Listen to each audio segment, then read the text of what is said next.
देखिए, इस पूरे घटनाक्रम में मैं आपको पहले ये बताना चाहूंगा कि जो डमी कैंडिडेट थे मोती सिंह पटेल कांग्रेस के, उनका लोकसभा में जो उन्होंने नॉमिनेशन फाइल किया था, वो निर्वाचन जब कुछ स्कूटनिक हुई थी, जब जांच हुई थी, तो वो खारिज हो गया था। मतलब कांग्रेस के जो डमी कैंडिडेट है उनका जो है आवेदन जो है जिला निर्वाचन अधिकारी कार्यालय द्वारा त्रुटियां होने की वजह से खारिज कर दिया गया था। जो इंदौर के जिला निर्वाचन अधिकारी हैं, इंदौर के कलेक्टर आशीष सिंह ने हमसे बातचीत करते हुए भी इस बात की हमें जानकारी दी। जब हमने उनसे ये सवाल किया तो हुआ ये था कि जो दोनों ही ए और बी फॉर्म होते हैं, जिस भी कैंडिडेट के पास, अगर बी फॉर्म जिसके पास होता है वही पार्टी का जो है अधिकृत प्रत्याशी होता है, तो फिर अक्षय कांति बम के अलावा कांग्रेस के पास दूसरा कोई चारा नहीं बचा था। यही वजह थी कि जो बी फॉर्म है वो भी अक्षय कांति बम के नाम से नॉमिनेशन के साथ साथ उसे भी जमा करवा दिया गया था निर्वाचन अधिकारी कार्यालय में। मतलब साफ है, स्थिति क्लियर हो गई है कि इंदौर लोकसभा से अब कांग्रेस का कोई भी प्रत्याशी नहीं है अक्षय कांति बम के नामांकन वापस लेने के बाद। मतलब स्थिति साफ है कि अब कोई डमी प्रत्याशी भी नहीं बचा, क्योंकि उसका नॉमिनेशन पहले ही खारिज हो गया था। और जो निर्दलीय प्रत्याशी है, दोपहर 3 बजे का तक का जो वक्त था, उसमें भाजपा के नेताओं ने काफी एक्सरसाइज किए। अब पता नहीं अभी जो है फाइनल सूची सामने आएगी, कितने लोगों के नामांकन जो है वो वापस कराने में सफल रहे। अगर वो सफल रहते हैं तो सूरत जैसे हालात, जो गुजरात का सूरत शहर है, वैसे हालात यहाँ पर हो सकते हैं। इसके साथ साथ जो है हम आपको एक बात और भी बता दें कि संभव तो अभी तक अक्षय कांति जो बम है, जो कांग्रेस के उम्मीदवार थे, जो अब जिन्होंने अपना नॉमिनेशन भाजपा के वरिष्ठ नेताओं के साथ वापस ले लिया है, और जो भाजपा के हो गए, भाजपा कार्यालय मीडिया तक ये मैसेज भी पहुंचा था कि आप लोग भाजपा कार्यालय पर आ जाएं, और प्रेस कॉन्फ्रेंस की पूरी तैयारियां भी हो चुकी थी। अक्षय कांति बम के साथ साथ जो और कांग्रेस के भी वरिष्ठ नेता हैं, जिनके नाम अलग अलग क्षेत्रों से सामने आ रहे थे, धार से, मध्य प्रदेश के इंदौर से, इसके अलावा जो है महू से, उन सबके नामों को लेकर जो है पूरी तैयारियां हो गई थी। और एक प्रोग्राम होकर जो है उन्हें कांग्रेस से जो आने वाले या अन्य दलों से, आम आदमी पार्टी तक से आने वाले को जो है भाजपा में शामिल कराया जा रहा था। लेकिन अचानक जो है ये कार्यक्रम बदला, क्योंकि मध्य प्रदेश के मुख्यमंत्री मोहन यादव मालवा निमाड़ से आते हैं, जैसे हमने कहा कि उन्हीं के हाथों ये कार्य कराना था।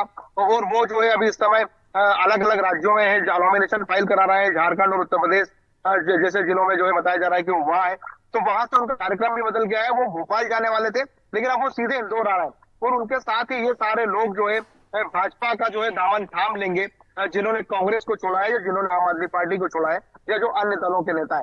मतलब साफ है, इंदौर को लेकर स्थिति अभी तक क्लियर है कि इंदौर में चुनाव हो या ना हो, लेकिन कांग्रेस का कोई भी अधिकृत प्रत्याशी इस समय इंदौर में नहीं है, क्योंकि अक्षय कांति बम के पास ही बी फॉर्म भी था।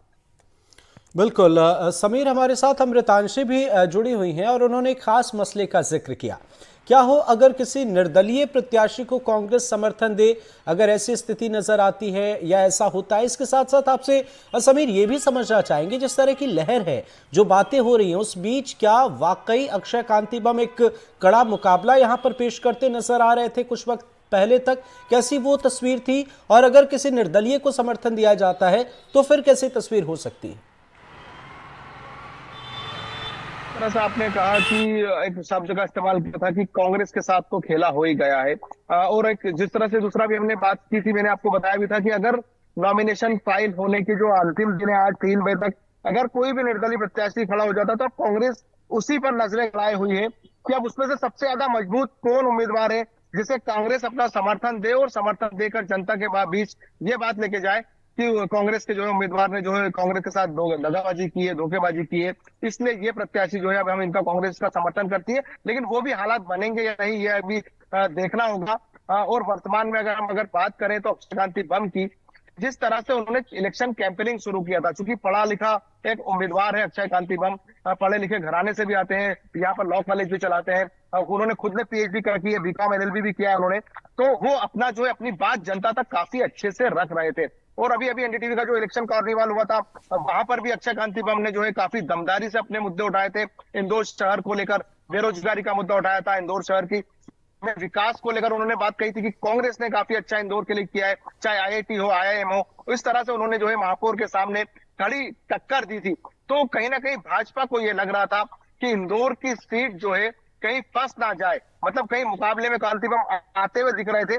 यही वजह रही कि भाजपा ने एक स्ट्रेटेजिक प्लान बनाया, प्लान बनकर उनकी घेराबंदी की और वो उन्हें कांग्रेस का जो है नॉमिनेशन फॉर्म वापस कराने में कामयाब रहे। वो साथ ही साथ अब भाजपा में भी उन्हें लाने में वो कामयाब हो गए हैं। जी। तो अभी स्थिति साफ है, वो टक्कर देते हुए नजर आ रहे थे आपने जिस तरह से कहा, और निर्दलीय उम्मीदवार की तलाश में कांग्रेस है। क्या जी वो किसे अपना उम्मीदवार बनाती है, जिस तरह से अमृतांशी ने बताया। बिल्कुल, तो कांग्रेस कहीं की ना नजर कहीं उन तस्वीरें निर्दलीय तो उम्मीदवारों बदली हुई नजर आ रही हैं। अब आगे देखना होगा क्या होगा। अमृतांशी, जो बयानबाजी हो रही है जीतू पटवारी की तरफ से, जो स्टेटमेंट सामने आया, तमाम जो स्टेटमेंट सामने आ रहे हैं, इसे डैमेज कंट्रोल की तरह देखें या फिर मौके का फायदा उठाने जैसी अगर हम इसे समझें, क्या लगता है इससे कितना फर्क पड़ेगा प्रदेश की सियासत में?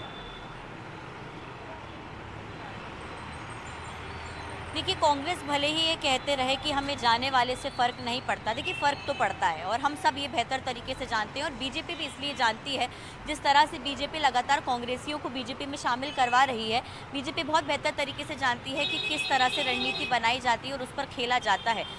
कोई भी नेता अगर जो है आता है या जाता है, या कार्यकर्ता ही अगर आ रहे हैं, 100, 200, 500, 1000 कार्यकर्ता ही आकर शामिल हो रहे हों, तो ये एक बड़ा संदेश होता है अपने आप पे। ज़मीनी स्तर पर आप संगठन को कमज़ोर करते हैं, ज़मीनी स्तर पर संगठन कमज़ोर होता है। इसके अलावा अगर बात की जाए, बड़े नेताओं का आना जाना कार्यकर्ताओं बिल्कुल अमृतांशी, लेकिन जीतू पटवारी कह रहे हैं कि डराया जा रहा है, धमकाया जा रहा है, कानून संविधान सबकी दुहाई वे दे रहे हैं, इससे कितना फर्क पड़ेगा? संक्षेप में प्लीज।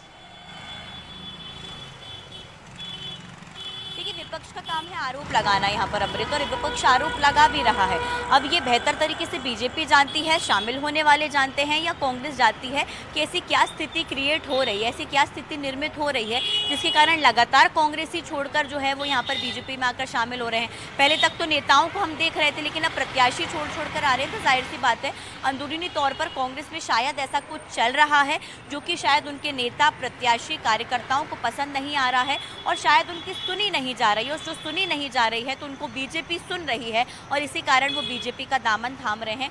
जीतू पटवारी और तमाम कांग्रेस के बड़े नेताओं को चाहे भोपाल से लेकर दिल्ली तक ही मंथन करने की जरूरत अब हो बिल्कुल, तो कहीं ना कहीं तस्वीरें बदलने का दौर जारी है। अब आगे देखना होगा क्या कुछ होता है। पर इस घटना ने मध्य प्रदेश की सियासत और मौजूदा, अगर हम इंदौर की बात करें तो वहां की सियासत पर एक बड़ा इंपैक्ट डाला है। बहुत बहुत शुक्रिया अमृतांशी, नजर बनाए रखिएगा। समीर, आपका भी बहुत बहुत शुक्रिया, आगे आपसे अपडेट लेंगे। इधर